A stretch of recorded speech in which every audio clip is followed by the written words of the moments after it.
Step में वो implement ही 24/11/2011 को हुआ था। भाई गलत फरमा रहे हैं, मैं इनकी बात पे इत्तेफाक नहीं करता। अब मैं आपको इस नोटिफिकेशन के बारे में बताता हूँ। यहाँ पर गवर्नर से अप्रूव्ड और वो लिखता है कि रेशो 50, 34, 15 और 1% है, और वो लिखता है कि 4 tyre service structure with immediate effect below detail below. 4 tyre, चारों टायर बैक वक्त 24/11/2011 को ही मिलने थे। 1 टायर आपका 9वां है, सेकंड टायर 12वां है, थर्ड टायर 14वां है और 4 टायर आपका 16वां है। माजरत के साथ ये आपका नोटिफिकेशन कह रहा है, ये मैं नहीं कह रहा। 2 चीज़ें हैं, एक है प्रमोशन और एक है अपग्रेडेशन। 2 मुख्तलिफ चीज़ें हैं।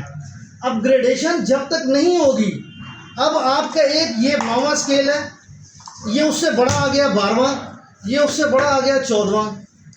अब जब तक आपकी ये सीट खाली नहीं, ये सीटें होंगी नहीं, तो ये 9वें वाला इसमें जाएगा कैसे? ये बड़ी सोचने और समझने की बात है। ये सीटें आपकी यहाँ पर होंगी तो आप यहाँ से प्रमोट होंगे। अपग्रेडेशन का मतलब है कि सीट आपकी अपग्रेड हो रही है और आपके जो ड्राफ्ट के अंदर है उसमें लिखा हुआ है कि सीनियरिटी के हिसाब से, सीनियरिटी को देखते हुए आप फर्स्ट इंस्टेंस में 9वें, 12वें, 14वें के अंदर आप उन लोगों को अपग्रेड करेंगे। ठीक हो गया सर, ये फर्स्ट इंस्टेंस में सारा होना है। उसके बाद ये 16वें वाला रिटायर हो गया, किसी डिस्ट्रिक्ट में तबादला हो गया, या खुदा ना खास्ता उसकी डेथ हो गई, ये सीट वैकेंट हो गई।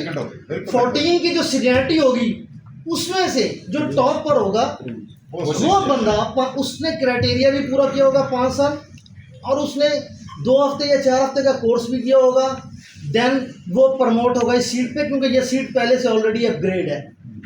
ये अपग्रेड है, वैकेंट हुई है तो वो प्रमोट होगा। उस प्रमोशन को देने के लिए रूल 2012 तश्कील दिए गए थे। अब उस रूल 2012 को गुड मुड करके उसको जनाब किया जा रहा है कि ये तो जी प्रमोशन होनी थी, ये अपग्रेडेशन नहीं होनी थी। जबकि आपका ये नोटिफिकेशन में मुझे कोई बंदा बता दे इसमें किसी जगह पर प्रमोशन का लफ्ज लिखा हो नहीं। ये गवर्नमेंट ने क्लियर कट चीजें दी हैं, इसमें अपग्रेडेशन का लफ्ज है, इसमें रीडेजिग्नेशन का लफ्ज है, इसमें प्रमोशन का लफ्ज कहीं भी नहीं है। तो सबसे पहले तो आपकी सीट्स अपग्रेड होनी थी, सीनियरिटी के मुताबिक तमाम लोगों ने उसमें फिट होना था। उसके बाद जैसे जैसे रिटायर होते जाते, देन 2011 के रूल के मुताबिक फिर उन्होंने एक एक करके प्रमोशन लेनी थी उसमें। ये है इसका क्राइटेरिया। हमें जिसने जिस तरफ लगा दिया हम उस तरफ लगे हैं कि नहीं जी ये अपग्रेडेशन हमारी गलत हुई थी, हमने जी प्रमोशन ही लेनी थी। ऐसा नहीं है। मैं आपसे सवाल करता हूं कि अगर आपको तमाम लोगों को 9वें स्केल में रखना था तो उस ड्राफ्ट के अंदर जिसमें 5 ऑफिसर्स के साइन है सेक्रेटरी समेत, उसमें सीनियरिटी का लफ्ज़ क्यों लिखा गया कि सीनियरिटी के मुताबिक आपको दिया जाएगा? इस नोटिफिकेशन में मैं आपको बताता हूँ, उसमें लिखा है कि स्केल अपग्रेड किए जाएंगे और इसी सीनियरिटी के मुताबिक किए जाएंगे। उसके बाद सर ये इसको इम्प्लीमेंट करने के लिए सेक्रेटरी हाल साहब ने डीजी साहब को कन्वेनर बनाया। डीजी साहब ने करना था। डीजी साहब ने ये एक लेटर भेजा है जो 2015 के आप भी ये वजाहत कर दिया।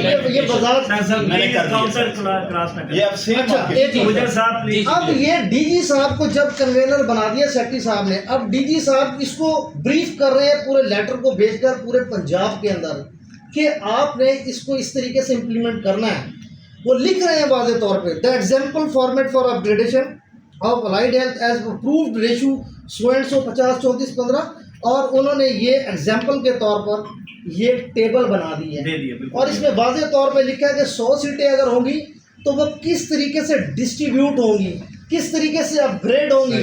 ये उन्होंने लिखा हुआ कि 50 9वें में रहेंगे, बाकी जो है 34 12वें में, 15 जो है 14वें में, एक बंदा 16वें में जाएगा। और एक बड़ी मज़ेदार बात बताता हूँ आपको कि इस लेटर के अंदर वो लिखते हैं कि the salient features of the above referred government instruction of explained, जो चीज़ें आपके इस नोटिफिकेशन में छुपी हुई हैं, जो आपको क्लियर नहीं हो रही, वो मैं इस लेटर में डिटेल दे रहा हूँ आपको। अब इससे ज़्यादा और क्या आपको देंगे? और फिर उन्होंने ये टेबल दे दिया कि जनाब इस तरीके से आपने करना है। आप मुझे इसके अंदर बता दें कहाँ प्रमोशन का लाभ है। सर आप लेट आए हैं, शायद मैं इसको क्लियर करना चाहता हूँ। उसके बाद अब ये medical director program children hospital institute children health Lahore and executive district officer health Narowal, ये एग्जाम्पल मांगता है कि किस तरीके से हमने अपग्रेड करना है। डीजी साहब से क्या आप हमें बताएं, उसमें भी उन्होंने यही टेबल दे दी कि इस तरीके से देना है। अब हम रहता ही नहीं है किसी चीज़ का। उसके बाद आपकी सर ये आपकी सारी हो गई, तो अपग्रेडेशन का मतलब कि आपके स्टेप वाइज अपग्रेडेशन होगी, तो ये स्प्लैशिंग का रोला बीच में क्यों सुने, वो भी सुने, पूरी बात तो सुने उसकी। अब स्प्लैशिंग आ जाती थी 2020 के अंदर। 2020 में स्प्लैशिंग का लेटर आ जाता है। स्प्लैशिंग उन्होंने मांगी कि जितनी आपकी पोस्टें थी इस नोटिफिकेशन के मुताबिक आप वो हमें भेजें।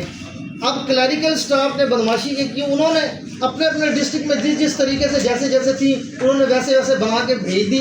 उसका नुकसान सबसे ज़्यादा मेरी बहनों को हुआ है, LHPs को, जिन्होंने हर क्लर्क में उठा के बेसिक नोमा करके उनका भेज दिया और उसी तरीके से उन्होंने कॉपी पेस्ट करके ये नोटिफिकेशन जारी कर दिया फाइनेंस डिपार्टमेंट ने भी, और उसको इंडोर्स कर दिया सेक्रेटरी साहब ने। एक्सक्यूज मी, लेकिन इसमें ये सबसे ज्यादा बगैर थी वहाँ असद अब्बास नकवी ने की, सर जो ये बनी।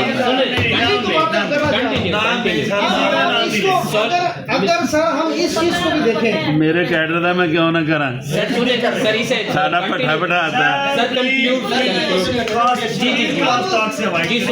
अब इसके अंदर एक चीज आ जाती है स्प्लैशिंग ऑफ पोस्ट में भी, वो तमाम सीटें उन्होंने दे दी हैं। अब वो ये लिखता है कि 23/11/2011 में ये स्टेटस था, 24/11/2011 में ये स्टेटस होगा, और वो चारों टायर लगा रहा है साथ ही, और वो लिखता है कि एज ऑन 24/11/2011, यानी कि ये लागू भी आया बेशक 20 में है, लेकिन ये लागू वहीं से ही होगा। 24/11 एज ऑन 24/11/2011 से होगा। अब गवर्नमेंट नहीं, मैं गवर्नमेंट का नाम नहीं लेता, मैं नाम लूँगा सिर्फ